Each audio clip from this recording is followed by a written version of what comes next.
Selamat datang di channel Alur Donghua.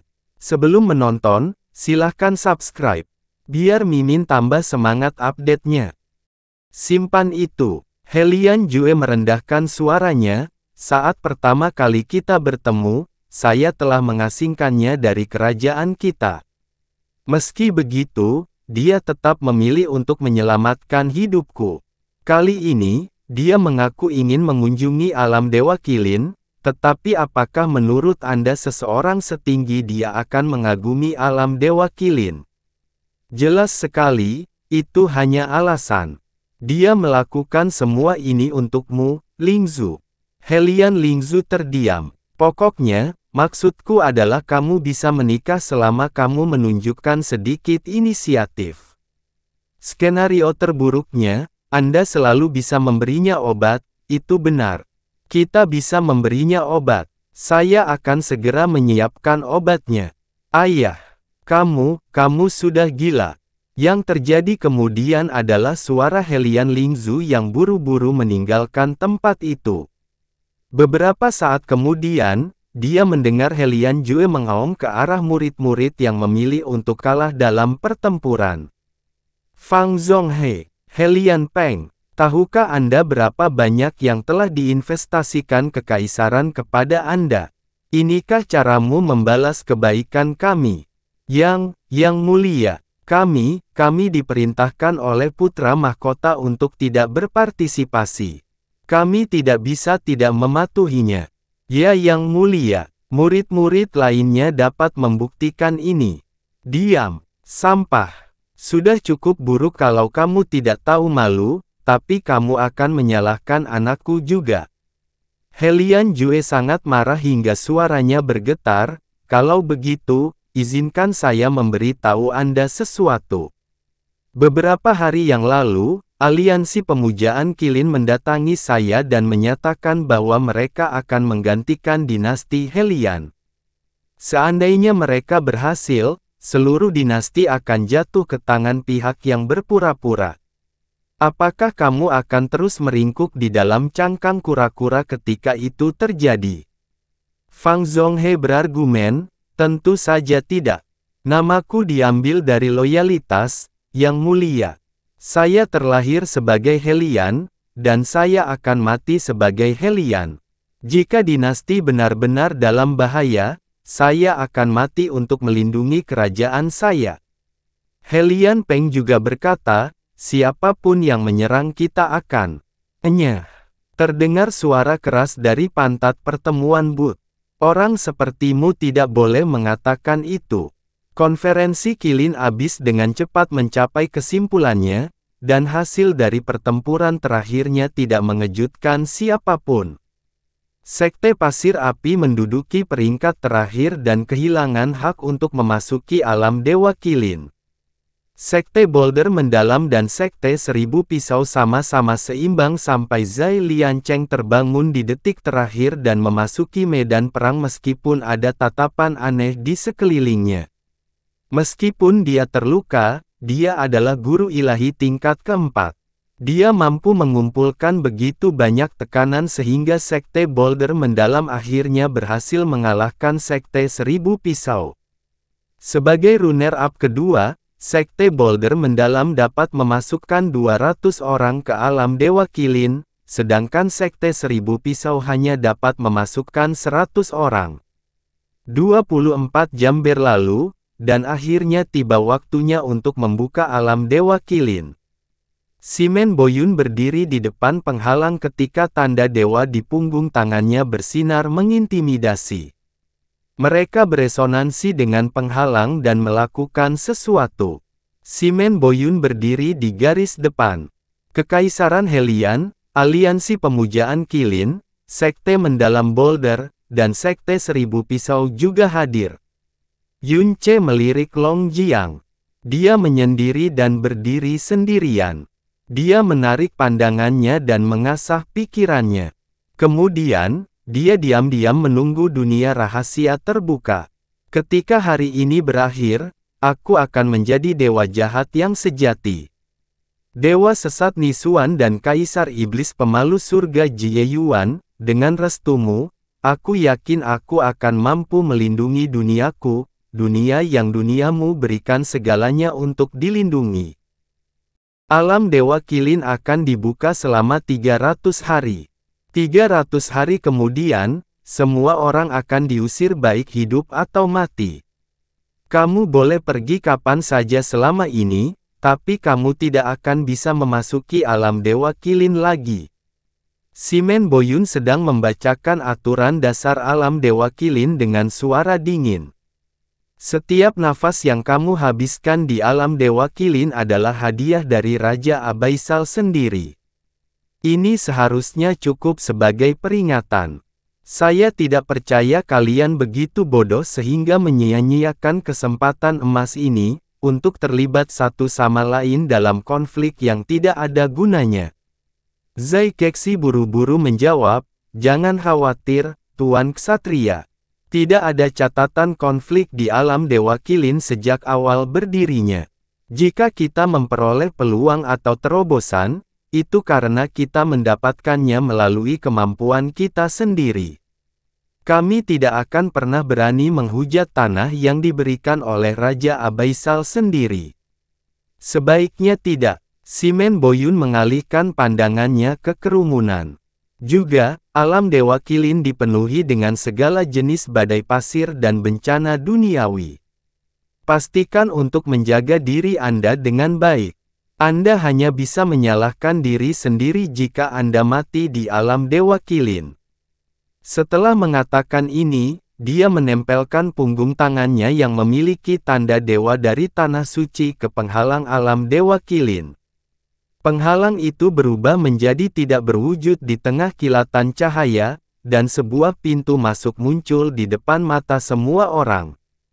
Semua orang bisa merasakan aura duniawi yang kaya dari lubang kecil itu. Akhirnya, suaranya tiba-tiba menjadi dingin dan sangat serius. Saya yakin Anda sudah mengetahui hal ini, tapi saya tetap harus memperingatkan Anda, jangan mendekati rumah Dewa Qilin.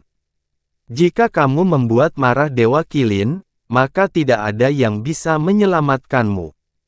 Kami mengerti, Tuan Knight. Anda tidak perlu khawatir, jawab Simen Boring. Simen Boyun menyingkir. Kamu boleh masuk sekarang. Saya akan berjaga sampai hari di mana alam Dewa Qilin ditutup sekali lagi.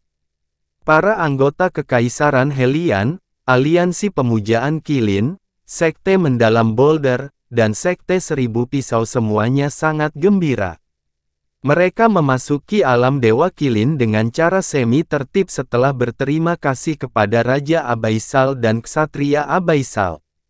Ketika Simen Borong mendekati pintu masuk, dia bertanya kepada Simen Boyun melalui transmisi suara, "Apakah kamu tidak benar-benar masuk, Boyun?" Simen Boyun menjawab, "Tidak seorang pun di atas alam guru ilahi diizinkan memasuki alam Dewa Qilin. Aturan ini sudah ada sejak awal. Hanya sedikit orang yang menyadarinya karena hal ini hampir tidak pernah terjadi. Bagaimanapun, aku tidak bisa memasuki alam Dewa Qilin sebagai setengah dewa atau ksatria neraka. Ditambah lagi, sumber daya tanah suci jauh lebih besar daripada sumber daya alam Dewa Qilin, jadi kamu tidak perlu mengkhawatirkanku, saudaraku." Dia memandang Simen Borong dan berkata dengan serius, "Transmisi suara dan aura sepenuhnya terputus di dalam alam Dewa Qilin, jadi saya tidak akan dapat membantu Anda jika terjadi sesuatu. Jika hidup Anda dalam bahaya, jangan ragu untuk melarikan diri. Tidak ada yang lebih penting daripada hidup." "Saya mengerti." Simen Borong memberinya anggukan terakhir dan melewati pintu masuk. Dunia menjadi kuning layu saat dia menginjakkan kaki di alam Dewa Qilin. Baik langit maupun bumi layu berwarna kuning. Pasir terus-menerus bergeser di bawah kaki, dan mereka dipenuhi dengan kekuatan pasir dan batu yang luar biasa besarnya. Mereka yang budidayanya kurang dapat dengan mudah tersedot dan dikubur selamanya. Meskipun tanah, atau lebih tepatnya, pasirnya terus-menerus bergeser, pilar-pilar batu dengan segala bentuk dan ukuran dapat dilihat dari kejauhan. Mereka menjulang tinggi sampai ke langit dan tetap diam seperti pohon meskipun pasirnya deras. Pasir yang menari baik di langit maupun di tanah membuat alam Dewa Qilin tampak seperti dunia pasir yang sebenarnya. Dari waktu ke waktu, roh bumi tingkat tinggi akan muncul sambil memancarkan cahaya dalam yang tebal atau redup. Setiap kali angin bertiup, selalu terjadi badai pasir yang dahsyat. Hati-hati dengan pasir hisap. Ini jauh lebih menakutkan dari yang Anda bayangkan. Ya Tuhan, tidak heran tempat ini dikenal sebagai tempat perlindungan alam jurang Qilin. Saya tidak percaya betapa kayanya aura pasir dan batu di alam Dewa Qilin. Saya benar-benar dapat merasakan kemacetan saya mengendur, dan saya telah terjebak di dunia kultivasi ini selama lebih dari 1 abad. Sementara semua peserta berseru heran, Yunce dengan hati-hati memeriksa sekelilingnya. Beberapa saat kemudian, dia akhirnya mengarahkan pandangannya ke timur. Sekarang dia mengerti mengapa Simen Boyun memperingatkan mereka untuk tidak mendekati rumah Dewa Qilin, tetapi tidak memberi tahu mereka di mana letaknya. Itu karena mereka akan mengetahuinya segera setelah mereka memasuki alam Dewa Qilin. Lautan pasir di sebelah timur diselimuti cahaya kuning yang aneh. Itu mungkin cahaya legendaris Qilin. Begitu dia melihatnya, Yunce segera merasakan tekanan tak terlihat menembus sampai ke dasar jiwanya. Jangan pernah mendekati wilayah timur. Disitulah letak Dewa Qilin. Para tetua dari keempat faksi memperingatkan murid-murid muda mereka dengan tegas. Dewa Qilin yang legendaris, aku ingin tahu seperti apa rupanya. Tekanan yang luar biasa. Seberapa kuatkah Dewa Qilin saat itu? Saya mendengar bahwa Dewa Qilin dulunya sangat kuat, tetapi perlahan-lahan kehilangan kekuatannya selama bertahun-tahun karena debu jurang. Ini merupakan keajaiban bahwa ia bisa bertahan selama ini. Meski begitu, Dewa Qilin tidak dapat disentuh oleh kita, tidak peduli seberapa besar kekuatannya telah surut, menjauhlah dari sisi timur, dan kita akan baik-baik saja. Obrolan di sekitarnya menyebabkan Yunce mengangkat alisnya sedikit. Saya bisa saja salah, tetapi sepertinya teori saya semakin benar. Dia mengalihkan perhatiannya dari timur dan selanjutnya mengamati orang-orang di sekitarnya. Helian Jue, Simen Borong, Zai Kexi dan Wan Lei semuanya hadir. Mereka saat ini terjebak di alam kepunahan ilahi setengah langkah, dan alam Dewa Qilin adalah peluang terbesar mereka untuk menerobos kemacetan mereka. Mengapa mereka menghindar dari tempat ini? 90% pesertanya adalah anak muda. Bagaimanapun juga, pemuda adalah masa depan faksi masing-masing. Perhatian Yunce sebagian besar terpusat pada 10%. Sekte mendalam Boulder didampingi oleh 3 praktisi alam kepunahan dewa setengah langkah lainnya selain Zai Kexi. Mereka mungkin adalah tetua sekte. Hal yang sama juga terjadi pada Sekte Seribu Pisau. Bahkan aliansi penyembahan Qilin didampingi oleh praktisi mendalam alam kepunahan dewa setengah langkah tambahan selain Simen Borong. Mayoritas praktisi mendalam di Abis tidak akan pernah berkembang lebih jauh dari alam kepunahan ilahi setengah langkah. Biasanya merupakan fondasi sebuah sekte, rasa haus mereka untuk menjadi setengah dewa tidak pernah padam. Faktanya, rasa haus mereka semakin dalam seiring bertambahnya usia. Kekaisaran Helian juga membawa banyak anggota keluarga, tapi secara sederhana, kebanyakan dari mereka tidak pantas berada di sini. Yunce terkejut menemukan Kusian di alam Dewa Qilin. Orang tua itu bisa binasa kapan saja, jadi secara logika dia seharusnya tidak mengambil tempat. Dia dengan cepat menemukan alasannya. Jelas sekali, Ku Xian ada di sini untuk membimbing dan mendukung para murid Istana Surgawi Helian dan khususnya Helian Lingzu dan Mo Changying. Orang tua itu benar-benar telah menyerahkan seluruh hidupnya demi kekaisaran Helian. Tuan Muda Yunce, Helian Lingzu tampak sangat bersemangat saat dia berdiri di samping Yunce. Ini adalah pertama kalinya setelah sekian lama sejak kita memasuki alam Dewa Qilin dengan orang sebanyak ini. Aku, bahkan tidak tahu bagaimana harus mulai mengucapkan terima kasih. Kau menyanjungku, putri pertama, jawab Yunce sambil tersenyum. Mo Changying juga berjalan mendekat dan bertanya, Saudara Yun, saya akan membantu guru saya dan membantu Lingzu menjadi guru ilahi sesegera mungkin. Maukah kamu bergabung dengan kami? Yunce menggelengkan kepalanya. Saya tidak mengolah elemen tanah, jadi energi di sini terbuang sia-sia untuk saya. Satu-satunya alasan saya datang adalah untuk memuaskan rasa ingin tahu saya. Saya pikir ini mungkin masalahnya. Mo Changying mengangguk. Jangan ragu untuk melakukan apa yang kamu inginkan, Saudara Yun. Namun ada nasihat. Kami saat ini berada di dalam ruang terisolasi, dan saya khawatir musuh kami akan merencanakan balas dendam terhadap Anda. Jika Anda menemui masalah, jangan ragu untuk mengirimkan saya transmisi suara. Lingzu dan saya akan mengerahkan kekuatan penuh kami untuk membantu Anda. Yunce mengangguk penuh terima kasih. Terima kasih. Terlepas dari apa yang dikatakan Simen Boyun, ini adalah tempat yang bagus untuk merencanakan pembunuhan dan balas dendam. Itu sebabnya dia harus menjauh dari kerumunan secepat mungkin. Untungnya, hal ini tidak terlalu sulit untuk dilakukan. Alam Dewa Qilin juga dipenuhi dengan pasir dan debu jurang. Kekuatan kepunahan adalah salah satu dari dua energi primordial primal chaos. Tentu saja, itu tidak bisa dihalangi oleh ruang saja. Yunce menatap Long Jiang untuk terakhir kalinya sebelum pergi. Helian Lingzu tanpa sadar mengangkat tangannya seolah ingin meraihnya, tapi dia segera menurunkan tangannya setelahnya. Apapun yang ingin dia katakan telah hilang kembali ke tenggorokannya juga. Dia tahu bahwa pandangan Yunce padanya telah berubah setelah mereka memasuki alam Dewa Qilin. Ekspresi, mata, dan senyumannya sama seperti sebelumnya, tapi entah kenapa, tidak lagi menyerbu hatinya.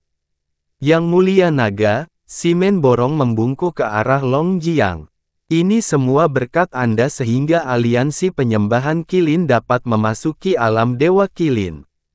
Saya tidak tahu apa yang Anda cari di alam Dewa Qilin, tetapi jika Anda memberitahu saya bersumpah bahwa aliansi penyembahan Qilin akan melakukan segala daya mereka untuk membantu Anda.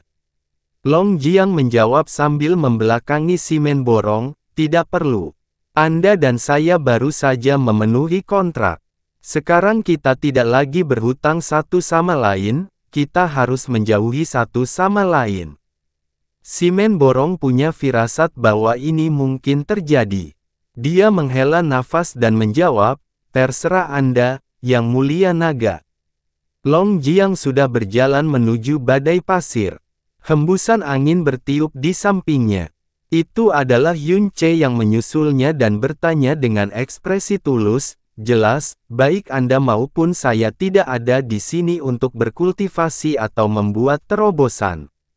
Kalau begitu, kenapa kita tidak bepergian bersama? Long Jiang mengabaikannya. Yunce mengamatinya dengan cermat sebelum berkata, kau tahu, menurutku namamu tidak terlalu cocok untukmu. Jiang dapat dibagi menjadi karakter domba dan wanita, dan seperti yang kamu tahu. Sial, sinar dingin keluar dari balik jubah abu-abunya dan menempel di tenggorokan Yunce. Ambil satu langkah lebih dekat, dan aku akan membunuhmu. Kali ini, Yunce tidak mengikutinya. Dia hanya berdiri di sana seolah-olah dia tertegun dan mengawasinya dari belakang sampai dia menghilang ke dalam badai pasir. Arah yang dia tuju adalah selatan. Yunce berbalik dan berjalan ke arah berlawanan dari Longjiang, utara. Pada saat yang sama, dia menarik auranya dan mengurangi kehadirannya seminimal mungkin. Karena kebanyakan orang masih menikmati kegembiraan memasuki alam Dewa Qilin untuk pertama kalinya atau merencanakan langkah selanjutnya, tidak lama kemudian dia menghilang dari pandangan semua orang.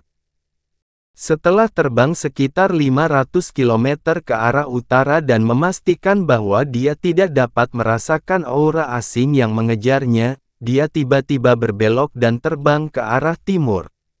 Pada saat yang sama, tubuhnya perlahan berubah menjadi tidak berwujud hingga tubuhnya menjadi tidak terlihat seperti auranya. Dia benar-benar menghilang ke dalam pasir. Di saat yang hampir bersamaan, sosok putih keabu-abuan yang berjalan sendirian ke arah selatan juga mengubah arah dan terbang langsung menuju ke arah timur. Namun, dia jauh lebih lambat dari Yunce karena Yunce hampir kebal terhadap efek negatif debu jurang pada saat ini. Saat ini, dia bisa menyembunyikan kehadirannya hampir ke tingkat yang sama seperti di alam dewa, namun tetap mempertahankan kecepatan perjalanan yang relatif cepat. Namun Longjiang, dia harus memfokuskan sebagian besar kekuatannya untuk menekan auranya. Dia juga harus melambat untuk menghadapi badai debu jurang. Kekuatan badai pasir sangat bervariasi dan tidak dapat diprediksi, jadi tentu saja Yunce tidak bisa mempertahankan Moon Splitting Cascade miliknya dengan sempurna.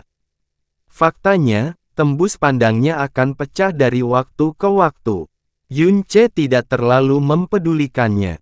Dia hampir yakin bahwa Qilin di timur sedang tertidur lelap karena tetap terjaga akan mempercepat kematiannya, jadi dia hanya perlu menekan auranya. Moon Splitting Cascade hanyalah asuransi tambahan. Cahaya Qilin kuning menjadi semakin jelas saat dia mendekat. Tiba-tiba, Yunce mengangkat tangan kirinya dan mengeluarkan seberkas cahaya zamrud.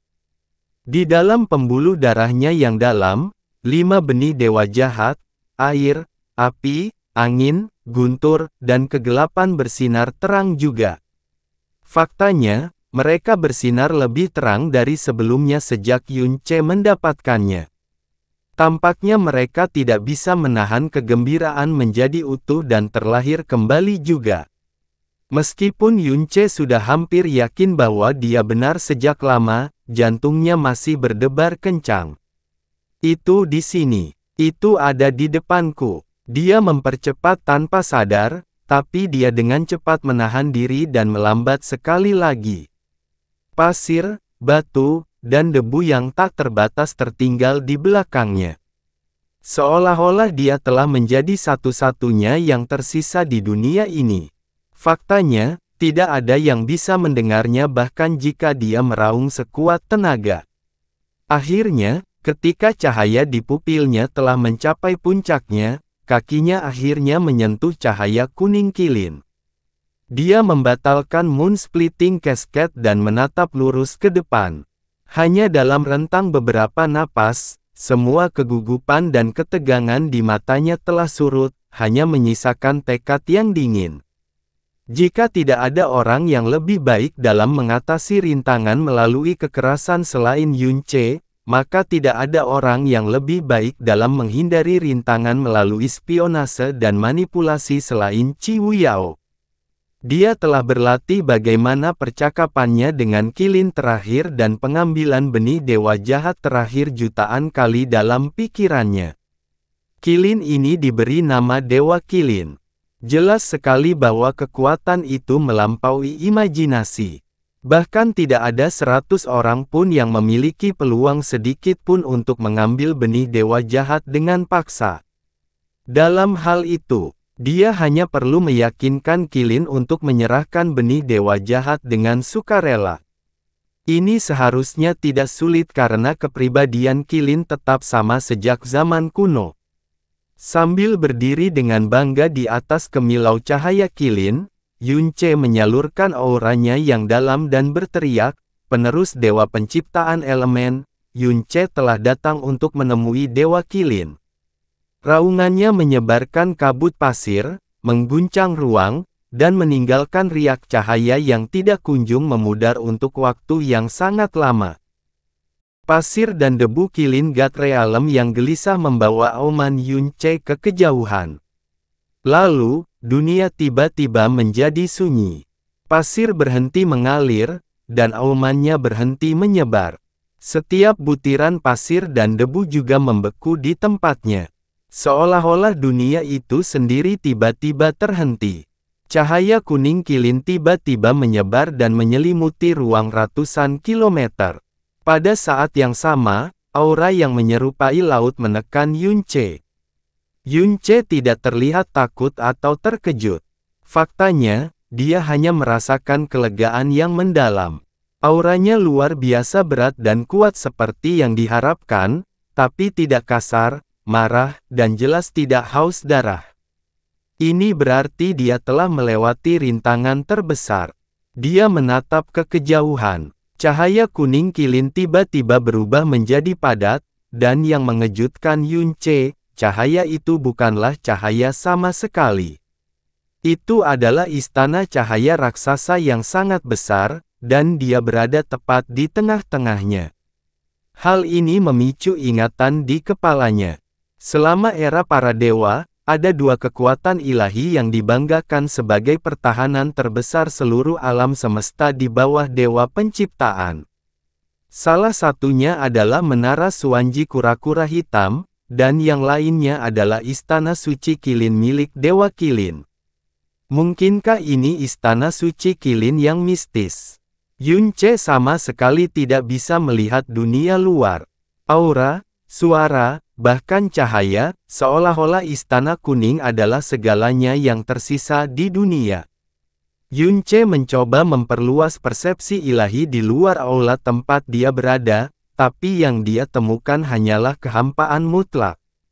Itu adalah pemutusan hubungan dua arah, dan itu sangat mutlak sehingga menakutkan. Perang bisa terjadi tepat di luar pintu keluar aula, dan dia tidak akan bisa merasakan apapun. Elemen tanah difokuskan pada pertahanan, dan pemutusan hubungan jelas merupakan semacam pertahanan. Namun, dia tidak pernah menyadari betapa mengerikannya pemutusan hubungan sampai sekarang. Sepasang mata raksasa perlahan terbuka dari ruang di depannya. Matanya lebarnya 30 meter dan hampir melingkar, dan pupilnya tampak seperti sepasang monolit kuno. Cahaya kuning di matanya menyerupai topas. Yunce bisa melihat bayangannya sendiri di mata itu. Bisa dibilang, bentuk, mata, aura, kekuatan, dan semuanya terkunci di dalam istana suci Qilin dan mata raksasa itu. Yunce maju selangkah dan membungkuk sedikit. Suatu kehormatan bertemu denganmu, Senior Qilin. Junior ini adalah Yunce. Dia penuh hormat tetapi tidak patuh. Dunia tetap sunyi seperti biasanya. Bahkan suara Yunce seolah ditarik ke dalam lubang hitam yang tak terlihat. Yunce tidak panik meski gagal mendapatkan respon. Dia hanya menatap mata dewa di depannya dan membiarkan kesadaran ilahi yang tampaknya tak terbatas memindai dirinya lagi dan lagi. Akhirnya, suara kuno yang berat terdengar di samping telinga dan lautan jiwanya.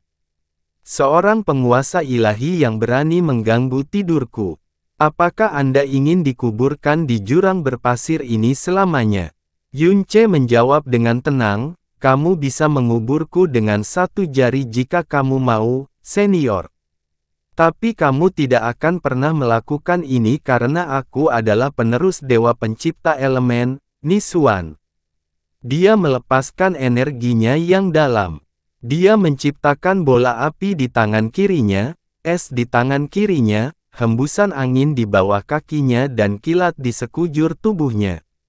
Untuk alasan yang jelas, dia tidak memamerkan elemen gelapnya. Salah satu benih unsur Dewa Penciptaan ada di dalam tubuhmu. Anda harus tahu apakah saya mengatakan yang sebenarnya sejak Anda merasakan aura saya. Ketika Yunce mendengar bahwa alam Dewa Kilin mengandung elemen tanah terkaya di seluruh jurang neraka, dia segera menyatukan keduanya. Semua binatang lain kecuali naga telah diubah menjadi binatang jurang, tetapi Kilin terakhir masih hidup sampai hari ini. Pada saat itu, dia hampir yakin bahwa Dewa Kilin diselamatkan oleh benih dewa jahat, dan sekarang dia mengetahuinya dengan pasti. Lagi pula, dia bisa merasakan kekuatan benih dewa jahat dari mata topas Kilin. Sama halnya, Dewa Kilin seharusnya dapat merasakan kekuatan dewa penciptaan elemennya secara instan. Kamu datang dari dunia lain. Bagi para penghuni abis, dunia lain adalah tanah murni abadi yang mereka impikan sepanjang hidup mereka. Tapi Dewa Kilin tidak terdengar terkejut atau bersemangat. Itu memancarkan tingkat ketenangan dan gravitasi yang menyerupai sejuta gunung. Ya, ini adalah satu-satunya rahasia yang tidak boleh dia ungkapkan kepada penghuni abis, namun Yunce telah menjawab Dewa Kilin tanpa ragu sedikit pun. Aku datang untuk mengambil benih unsur di dalam tubuhmu. Saya harap Anda akan memenuhi keinginan saya. Hehe, tawa kecil Dewa Kilin membuat Yunce terguncang, dan matanya tiba-tiba bersinar dengan begitu banyak tekanan sehingga bahkan tubuhnya bisa hancur kapan saja. Jadi bagaimana jika kamu adalah penerus dewa penciptaan elemen? Kamu hanyalah penguasa ilahi manusia. Memang benar benih yang kamu idamkan ada di dalam tubuhku. Kenyataannya, hidupku telah terikat pada benih itu. Jika aku memberikannya padamu, aku pasti akan binasa. Mengapa aku menyerahkan hidupku hanya kepada penguasa ilahi manusia? Dewa Kilin jelas tidak menggunakan kekuatan penuhnya, namun ia masih cukup kuat untuk menghancurkan penguasa ilahi lainnya dalam sekejap. Namun Yunce tetap berdiri dengan bangga. Lupakan gemetar, tidak ada sedikit pun rasa takut di pupil matanya. Kamu ingin aku membenarkan permintaanku? Baiklah, katanya keras dan jelas. Pertama, debu jurang jauh lebih berdampak pada binatang daripada manusia, itulah sebabnya naga adalah satu-satunya binatang yang masih bertahan. Semua orang telah terkorosi menjadi binatang buas termasuk bangsamu sendiri. Satu-satunya alasan kamu berhasil bertahan hingga hari ini adalah berkat benih unsur dewa penciptaan elemen. Jika tidak, kamu mungkin sudah mati atau bergabung dengan monster jurang di kabut tak berujung sejak lama. Dewa Kilin pada awalnya tidak bereaksi, tetapi ketika Yunce menyebutkan nama binatang jurang maut, pupil matanya berkontraksi seolah-olah tertusuk jarum. Dalam arti tertentu, dewa penciptaan elemen menyelamatkan hidup Anda, dan membiarkan jenis Anda bertahan hingga usia ini. Bantuan seperti ini tidak bisa terbayar dalam sejuta kehidupan, apalagi aku, penggantinya, hanya memintamu untuk memberiku benih unsur. 2. Yunce melanjutkan sebelum Dewa Kilin dapat menjawab, saya hidup di dunia di mana primal chaos dan konflik tidak ada lagi. Tahukah Anda mengapa saya mempertaruhkan segalanya untuk datang ke dunia yang penuh debu dan tragedi ini? Harapan melintas di mata Dewa Kilin saat ia menunggu dengan sabar hingga Yunce memberikan jawabannya. Yunce mengangkat kepalanya sedikit dan mengenang, setelah perang dewa dan iblis, dewa penciptaan elemen berhasil bertahan lebih lama dari dewa manapun meskipun diracuni oleh segudang kesengsaraan.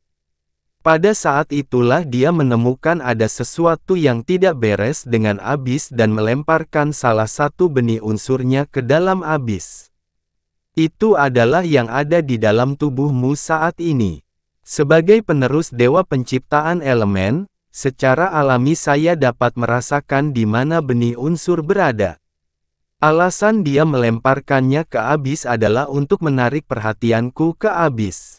Mengenai alasan dia melakukan itu, jawabannya sangat sederhana. Itu karena kekuatannya adalah satu-satunya kekuatan yang bisa menyelamatkan penghuni abis. Yunce menyulap kekuatan unsurnya sekali lagi, tapi satu elemen lagi ditambahkan ke dalam campuran. Sebenarnya, itu bahkan bukan sebuah elemen. Dulu, debu jurang di sekelilingnya. Debu jurang tidak memiliki warna atau bentuk. Namun, Dewa Qilin dapat merasakan keberadaan dan pergerakannya dengan jelas saat auranya menyebar ke seluruh istana. Pupilnya segera menjadi 3 kali lebih besar dari sebelumnya. Kamu bisa mengendalikan debu jurang. Kamu bisa mengendalikan debu jurang. Yunce menurunkan telapak tangannya, dan debu jurang bertebaran ke sekeliling sekali lagi. Baik ekspresi maupun auranya tenang seolah apa yang dia lakukan bukanlah apa-apa. Senior Nisuan adalah dewa penciptaan elemen, dan debu jurang, pada dasarnya, adalah bentuk elemen yang lebih tinggi. Itu mungkin tidak bisa dikendalikan oleh makhluk di dunia ini, tapi dewa pencipta elemen sendiri. Tentu saja dia bisa. Tentu saja itu benar-benar tidak masuk akal. Alasan sebenarnya dia bisa mengendalikan debu jurang adalah karena hukum ketiadaan melampaui segalanya. Tapi tidak perlu mengatakan yang sebenarnya. Kebohongan yang meyakinkan sudah cukup. Luar biasa, untuk berpikir bahwa debu jurang benar-benar dapat dikendalikan. Ini adalah sesuatu yang bahkan dia tidak bisa melakukannya. Dewa Qilin tidak akan pernah mempercayai Yunce tanpa demonstrasinya. Bahkan sekarang, debu jurang masih berenang di antara telapak tangan Yunce. Apakah yang dia maksud adalah Raja Neraka? Yunce sangat puas dengan reaksi Dewa Qilin, namun ekspresinya tetap sama seperti biasanya, karena kekuatanku tidak lengkap, kemampuanku untuk mengendalikan debu jurang sangat terbatas. Jika aku bisa mendapatkan benih heretik God yang terakhir, aku seharusnya bisa membersihkan jurang maut ini sedikit demi sedikit dan mengubahnya menjadi tanah suci abadi yang sejati. Saya akan dapat memenuhi permintaan terakhir senior Nisuan kepada saya. Dan itulah kenapa, Yunce berkata dengan serius dan tegas, jika kita melihat gambaran yang lebih kecil, kamu berhutang nyawa pada dewa penciptaan elemen. Jika kita melihat gambaran yang lebih besar, Anda juga mempunyai kewajiban untuk menyelamatkan dunia dari akhir. Keheningan menyusul, namun dunia tidak lagi sunyi. Udara masih tertutup butiran pasir kecil, dan pasir di bawah kakinya mengalir seperti biasa, tapi lingkungan di sekitar mereka benar-benar sunyi sampai sekarang. Itu adalah cerminan perasaan Dewa Qilin. Hehehehe, Dewa Qilin tertawa kecil lagi. Mungkin benar bahwa aku hidup hanya berkat benih unsur dewa penciptaan elemen, tapi bukan berarti dia secara pribadi mempercayakannya kepadaku, dan aku juga tidak mencarinya dengan sengaja ketika aku menemukannya. Jadi bagaimana aku berhutang sesuatu padanya? Lagi pula, semua penghuni abis itu egois. Mengapa saya harus menyerahkan hidup saya demi kebaikan orang lain? Yunce malah tersenyum bukannya panik. Jika Anda adalah orang lain, maka saya yakin Anda mengatakan yang sebenarnya. Tapi kamu adalah seorang Qilin. Dewa Qilin juga. Dia mendongak dan menatap mata Qilin dengan rasa hormat yang tidak terselubung. Baik di zaman kuno atau zaman sekarang, semua orang tahu bahwa Qilin adalah binatang yang membawa keberuntungan, kebajikan, dan kebenaran. Meski memiliki kekuatan yang sangat besar, Anda hanya menawarkan kebaikan kepada dunia. Anda tidak pernah menindas ras lain, dan Anda membenci kejahatan dan konflik. Jika seseorang membantumu, kamu akan membalasnya 100 kali lipat. Itulah mengapa Qilin adalah binatang bangsawan yang paling dihormati di setiap zaman. Itulah sebabnya junior ini berani mengganggu tidurmu sebagai seorang Divine Sovereign. Lanjutnya, dengan senyuman yang sama seperti sebelumnya. Saya yakin bukan suatu kebetulan jika benih unsur itu entah bagaimana jatuh ke tangan Anda. Hanya Qilin yang dapat dipercaya dengan benihnya dan layak dilindungi oleh Dewa Pencipta Elemen sendiri, dan hanya Qilin yang dapat bertahan dalam ujian waktu dan tetap memenuhi tugasnya tanpa gagal. Dari situlah aku tahu kamu berbohong, senior. Bukan saja kamu tidak marah dengan penampilanku, aku juga berani bertaruh bahwa ini adalah kejutan terbaik yang pernah kamu alami selama ini. Cahaya ilahi di mata Dewa Qilin meleleh. Tekanan jiwa yang telah menyerang Yun Ce selama ini lenyap juga. Hahaha, hahaha. Tawa Dewa Qilin bergema di seluruh istana suci Qilin. Itu tua namun penuh kegembiraan dan keaktifan, sudah terlalu lama sejak terakhir kali dia tertawa, apalagi tertawa dari lubuk hatinya. Tekad yang luar biasa, keberanian yang luar biasa, kecerdasan yang luar biasa. Pantas saja kau adalah dewa penciptaan elemen, bukan penerus dewa jahat. Tidak heran leluhurku, Dewa Qilin yang sejati, tidak lebih memuja siapapun selain dewa penciptaan elemen. Tidak kusangka hidupku tidak sia-sia, kukira aku benar-benar akan menerima keajaiban, hahaha. Nenek moyang saya, Dewa Qilin sejati. Jantung Yun Ce berdetak kencang. Bukankah Dewa Qilin ini bukan Dewa Qilin pertama yang jatuh ke dalam jurang maut? Apakah itu keturunannya? Bagaimanapun, tawa dan pujian tinggi Dewa Qilin akhirnya membuat Yun Ce rileks. Anak muda, sepertinya kamu sangat mengenal rasku di dunia lain. Yun Ce tersenyum tapi tidak berkata apa-apa. Mengatakan bahwa dia kenal dengan Qilin agak berlebihan, tapi dia pasti mengenalnya seperti punggung tangannya. Semua orang mengatakan bahwa Qilin adalah binatang yang membawa keberuntungan, kebajikan, dan kebenaran. Yang Yun Ce ingin katakan hanyalah bahwa itu tergantung pada sudut pandangmu. Tapi Yun Ce dengan sepenuh hati setuju bahwa Qilin adalah makhluk baik hati yang membenci konflik di atas segalanya. Sebagai permulaan, wilayah ilahi barat dikuasai oleh alam Dewa Naga, dan alam Qilin berada di urutan kedua. Namun, mereka bukan hanya kekuatan terbesar kedua di wilayah ilahi barat. Mereka juga merupakan kekuatan terbesar kedua di seluruh alam dewa.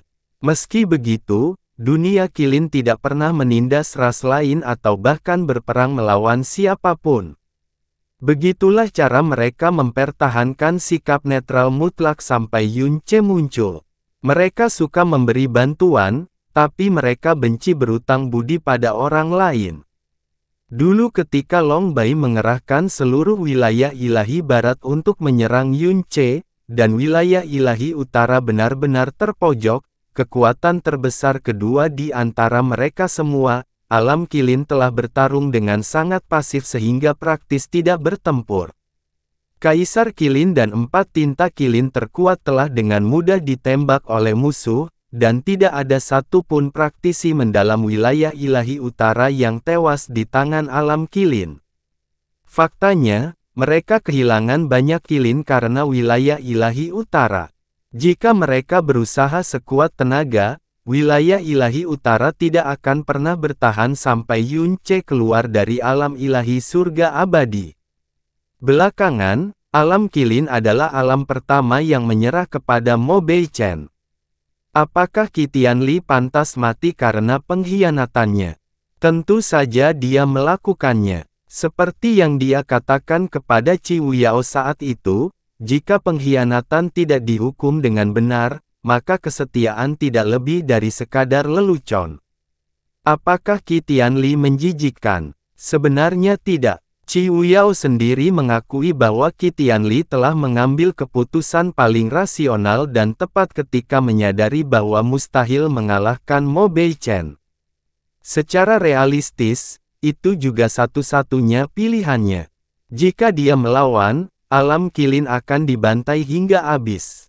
Kemudian, Qi Tianli mengikat dirinya dan menyerah kepada Yun Ce. Dia jelas tidak takut mati karena dia tidak pernah memohon untuk hidupnya sekalipun. Yang dia minta hanyalah agar alam Qilin dihindarkan. Begitulah cara Yun Ce mendapatkan pemahaman total tentang sifat Qilin. Dewa Qilin di hadapannya adalah Dewa Qilin sama seperti Dewa Naga bagi para naga. Karena mereka semua berasal dari akar yang sama, Dewa Qilin ini mungkin lebih murni dari keturunannya dalam hal sifat. Itulah sebabnya dia telah menyiapkan rencana komprehensif ketika dia mengetahui bahwa inang benih Dewa Jahat adalah Qilin. Rencananya dapat diringkas dengan sangat sederhana, pemerasan moral. Dan itu berhasil, segalanya menjadi jauh lebih lancar dari yang dia harapkan.